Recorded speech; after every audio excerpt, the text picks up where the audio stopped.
Aí pessoal, hoje o Karatê tá de uma forma especial aí.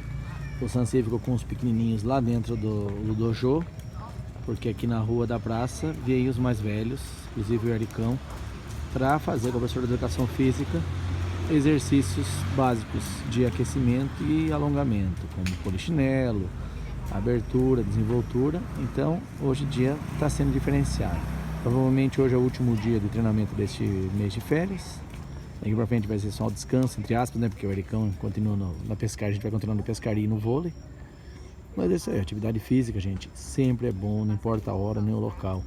Saúde sempre em primeiro lugar. Então, o conselho que o Pesca de Carteira dá para vocês é esse: cuidem do físico, cuidem do emocional, cuidem da espiritualidade de vocês, para sempre estarem bem consigo mesmo, e saúde em primeiro lugar.